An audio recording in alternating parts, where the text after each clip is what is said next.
Catra stays in the room for a long time. She doesn't sleep much. When she does, she sees horrible things. She sees the inside of a tank full of green fluid, the sea of glowing clone eyes in the darkness, the cruel twist of Prime's lips as he rips through her mind. She feels the breathing tube crammed down her throat, Prime's unyielding grip holding her head steady as the chip is planted. The searing full body pain followed by the terrifying numbness. But as horrible as it is, the worst thing she sees is Adora's face, over and over, eyes bright and glowing with hope, all reaching hands and awkward smiles. There isn't a window in Catra's room, but even if there was, there is no day or night to make sense of the passage of time. There hasn't been for a while. How long has she been in space? How long was she under Prime's control? How long since Adora carried her to safety? It's all melting together. A mix of cold emptiness and feverish dreams. Catra thrashes from side to side in the bed, kicks the blanket onto the floor, grips her head, but she doesn't cry out. She knows that if she does, Adora will come to help her, and she can't bear to see Adora's stupid, hopeful face again. And after a while, Catra has no idea how long, Adora comes back to check on her. Catra pretends to be asleep.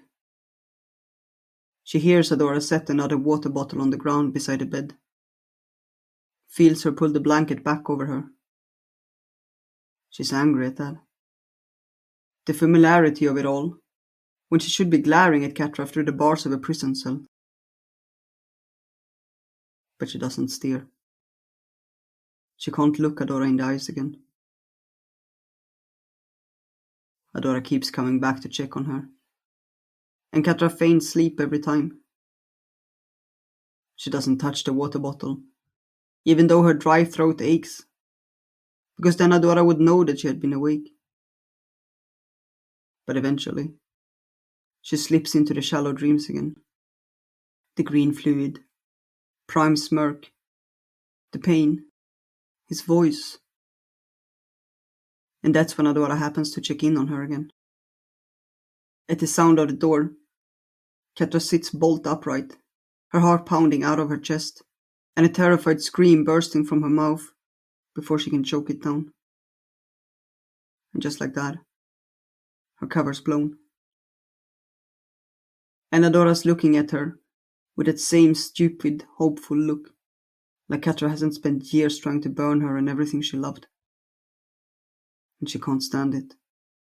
So Catra does what she always does.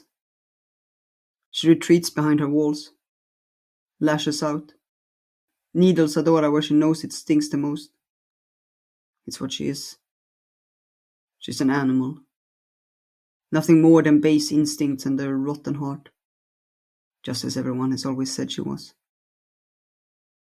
She's poison. She's fire. She's broken glass. And all she knows how to do is hurt and be hurt in turn.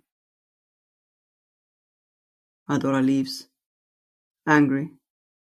And something in Catra, some small childish piece that somehow hasn't been completely stamped out, wants to call after her, wants to run after her into the bright hallway. She doesn't. She stays in the dark. She doesn't know how to leave it. It's not until Adora is staring down at her coldly and offering the choice to go, to leave them all behind, to never see her again, that Catra finally realizes that she can't do it. She spent years alone, empty, angry. Her rage was the only fire that warmed her. But now she's just cold. Her bones are aching with it. And she can't do it for a moment longer. She reaches for Adora. Stay. And one cutting me off in front, and I was like, whoa, wow, barrel roll! And I totally dodged them, it was dope. And you only hit 3 asteroids on the way, smirks Glimmer. Just smashed straight through them. It was almost impressive. Fine, you can drive next time then, huffs Bo. We could have been depressurized and died instantly. But Dala's shielding held up perfectly, chirps Intrepta. Oh, I'm so proud of her! Adora's face is brimming with excitement, and she watches Catra take another bite of the bun. So, what do you think? She urges, her eyes glowing with anticipation for Catra's reaction. It's good, mutters Catra. Then, seeing Glimmer shoot her a reproachful look, she adds, really good, thank you. Adora's face falls a little with disappointment. Just good. I mean, Sparkles isn't exactly 5-star chef, smirks Catra, earning herself an elbow in the ribs from Glimmer. What? I said it was good. I just thought you would have a bigger reaction than that, mumbles Adora. The first time I tried real food outside of ration bars, it blew my mind. I couldn't stop eating it. Catra raises an eyebrow. Adora, you know I've had food beside rations bar before, right? There was a ton of contraband in the fright zone if you knew where to find it. You were the only one square enough to not even try. Bo and Glimmer laugh, and Catra feels a little flicker of warmth. She's not used to people laughing at her. Not in a good way, anyway. Adora flushes, embarrassed. Are you kidding? She mutters. I've been waiting for years for you to join the rebellion so I could see you try real food. And you've been eating it this whole time. Just like that, the flicker of warmth vanishes, and all that is left is a surge of crushing cold. Bo makes another joke, but his voice sounds muffled and far away. She feels like she's drowning. Without a word, she stands and leaves the circle. Catra? Adora's voice is the only one that pierces the roaring in her ears, but she doesn't turn back. She can hear Glimmer murmur something, and she knows she's telling Adora to give her space. As soon as she's out of the room, her legs get weak. She's almost made it back to her room when they give out altogether, and she stumbles against the wall. It feels like her lungs are being constricted by the heavy pressure on her chest. It feels like all the blood has been drained from her body. She slides down the wall to the floor, gasping for breath. And then her gasps turn into racking sobs, so deep and heaving that they are almost soundless. I've been waiting for years for you to join the rebellion. She'd said it so casually, like it had really been that simple. Like Catra could have just chosen to walk away from the ceaseless misery of the fright zone anytime she wanted. Chosen to eat good food and be with Adora and be happy. And she could have, couldn't she? Every sleepless night. Every torment inflicted by Shadow Weaver or Hordak. Every rage-filled breakdown clawing at the walls and her bed and her own body. It had all been pointless. It was all just wasted time. She could have walked away from her pride and her rage and her need to destroy. Instead, she'd let herself be consumed by it, until there was nothing good left in her, and the world was burning around her. What if it's too late? The pressure in her chest has settled in her stomach. It makes her feel like she's going to throw up. She's retching with every breath. But nothing comes up. Just more sobs. She lets them come. She cries until she's empty. Her eyes ache and her body is sore and heavy. She lies there, too exhausted to move. She hears someone coming around the bend in the hall, and she tenses. She doesn't want Adora to see her like that. But it's not Adora. Entrapta's eyes are fixed on her tracker pad. She almost steps on Catra before noticing her. "Oh, sorry," she says brightly. "I was just on my way to see how Dala's reboot is going." Then she notices Catra's tear-streaked face, and her eyes widen. "Oh, are you alright?" Catra doesn't answer right away. Entrapta fidgets, clearly incredibly uncomfortable with the situation. "Do you need medical attention? I'll just go get someone." "Entrapta," says Catra at last, raising her head.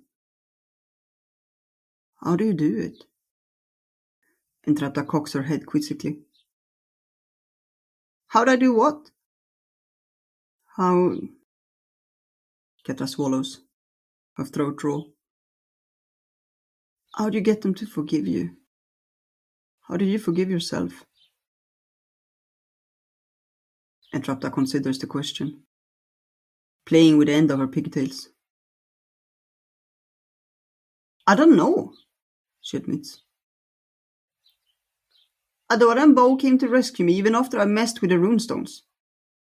Even after I made the robots to hurt them. Even when my portal machine almost destroyed reality." Catra flinches and looks away, curling in on herself, shivering. Entrapta sees their reaction and panics, and she does the first thing she can think of and lunges for Catra's hand, holding it in an awkward grip. Catra's teary eyes meet hers, shocked. Entrapta looks shocked too. Then she decides that she needs to commit and squeezes Catra's hand a little more firmly. "I think they came back for me because they believed that I could do better," she says, clearly choosing each word as carefully as she can. "They wouldn't leave me, even when I asked them to. So I decided that I wanted to be the person they thought I was. At first I didn't know how. I kept messing up. But they didn't give up on me. I don't think they've given up on you either. I think you just have to keep trying." There's a long moment of silence, Entrapta doing her best to hold Catra's gaze even though it's clearly killing her. She doesn't let go until Catra gives her a small, wavering smile and squeezes her hand slightly in return.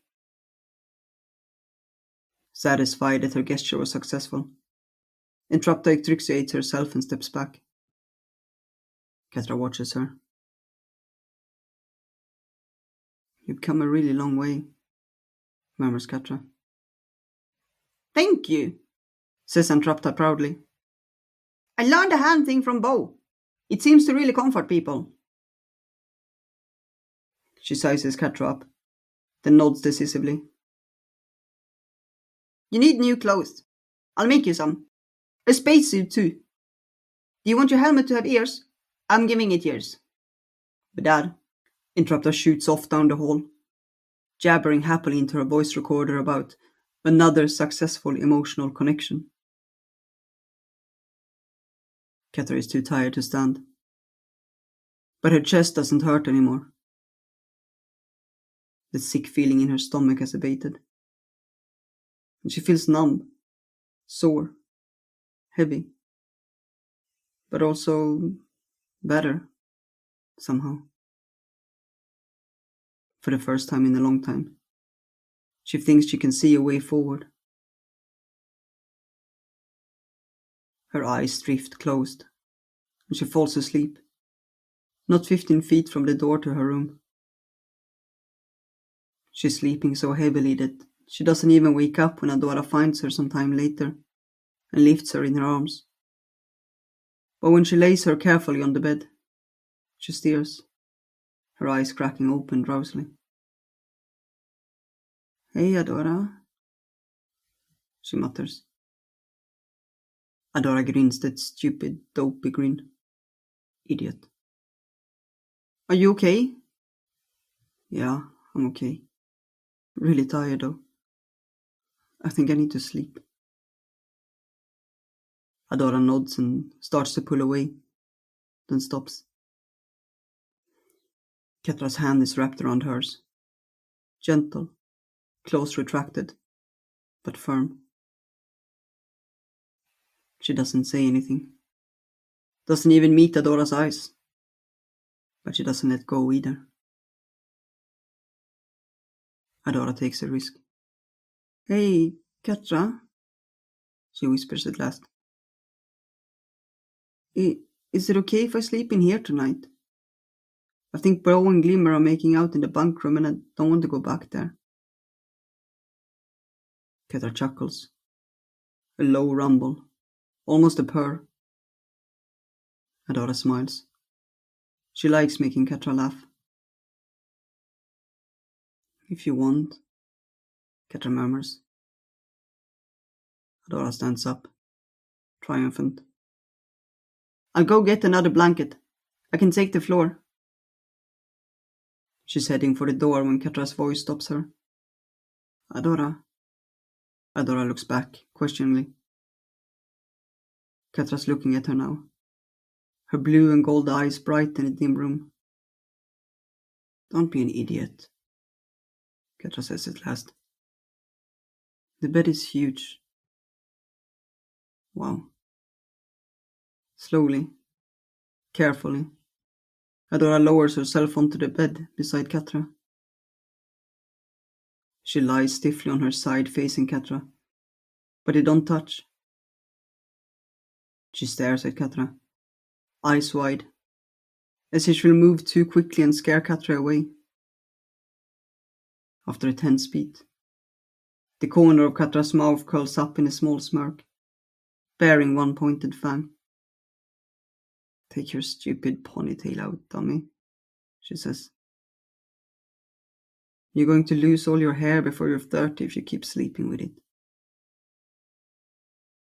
Adora glares at her, but relaxes, yanking out her hair elastic and slipping it around her wrist.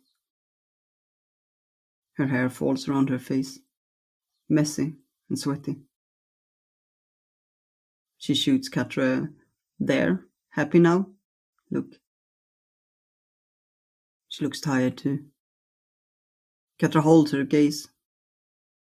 She blinks slowly, wondering if Adora even remembers what that means. Adora reaches out suddenly and brushes the short bangs framing Ketra's face. Ketra jumps a little at the unexpected touch, and Adora quickly withdraws her hand, self-conscious. "Sorry," she says. I just like it, the hair." Ketra rolls her eyes, trying to be nonchalant. "I guess that's one thing I should thank Prime for, at least, giving me a nice haircut." "No!" Adora sounds horrified at the thought. I just meant..." "Adora, it's okay." Ketra curls towards Adora. Just a little, still not touching her. "It was a joke. I'm glad you like it. It feels lighter." They're holding each other's eyes, unwavering, neither wanting to be the first to look away. Not sure what to say next. "Then, thanks," whispers Ketra in the silence. "For saving me. Thanks for coming back." Adora's eyes widen in shock. She's so done. Every emotion she feels is written across her face. Easy for anyone to read. Maybe Ketra could learn to be a little more like that. "I couldn't leave you," Adora whispers back. "I'm going to be better. says Catra, squeezing her eyes shut. I've hurt you a lot. I'm sorry. I'm not gonna do it again. But I know sorry doesn't fix everything. And if you ever want me to go, I'll go. Catra feels the mattress shift as Adora shuffles closer. Close enough that Catra can feel her breath on her face. I don't want you to go, she says. I want you here, with me. I really missed you, Catra. That's when Catra bridges the gap. It's not much.